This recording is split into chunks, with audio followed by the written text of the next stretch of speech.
لە ماوەی 20 ڕۆژی مانگی ڕابردوو لە چوارچێوەی ئۆپراسیۆنی چرنۆکی هەڵۆ کە تورکیا دژی پەکەکەی ڕاگەیاندووە، لە ئێستادا سوپای تورکیا لە 24 شوێنی ستراتیژی لە سنووری نەحەیی پاتیفا جێگیر بووە. حکوومەتی عێراقیش هێزەکانی هێزی یەکی پاسەوانی سنوور لە 3 شوێن لە سنووری هەردوو شارۆچکەی باتیفە و دەرکار و نزیک ئەو ناوچانەی کە لەلایەن تورکیا بۆردمان دەکرێن جێگیری کردووە. چاودێریانی سیاسیش پێیان وایە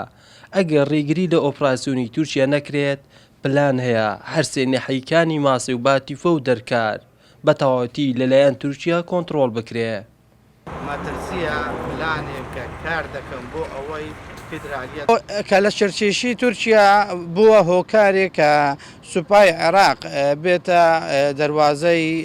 هەرێمی کوردستان کە وەکو خەونێک بوو بۆیان، بەڵام بەداخەوە هەم لەلایەک بەپێ ئەو حکومەی یان ئەو نیزامی ئێمە لە هەرێمی کوردستان ناتەبایی و ناڕوونی لە سیاسەتی هەرێمی کوردستان بووە هۆکارێک و کار ئاسانیە کە ئەمڕۆکە لەشکری عێراق زۆر بە ئاسایی و زۆر بەبێ بربەست بێنە سنووری خاکی عێراق و کە خاکی خۆیان دادنێن، ئەوان لە زۆر لە مانشێتی تەلەڤیزیۆنەکانی خۆیان بە ناوی کوردستان ژنانی بە ناوی شیمال عێراق دەنێن. بەشێک لە هاوڵاتیانی بەردەڕەشیش بە پێویستی دەزانن هێزەکانی پێشمەرگە لەگەڵ سوپای عێراق هەمانگیان هەبێ بۆ ڕێگریکردن لە هێرشەکانی سوپای تورکیا بۆ سەرخاشی هەرێمی کوردستان، چونکە ئەم هێرشانە لە ناوچەکە بە مەترسی دەزاندرێ. وەڵاهی بەخۆ ئەوەی باشەکەوە ڕێک بکەون سوپای عێراق لەگەڵ پێشمەرگە،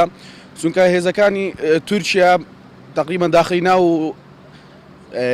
زاخۆ بوونە و پێشکەتینە لە سنوورەکانی عێراق داخل بوونەوەجا ئەوەکەی باشترەکەەوە ڕێک بکەون سوپای عێراق و پێشمەرگە بۆ وەستان دژی هێزەکانی تورکیا، چونکە ئەوە چەند شەهید دران لەو لای عالەمێ، یعنی ئەوانەیە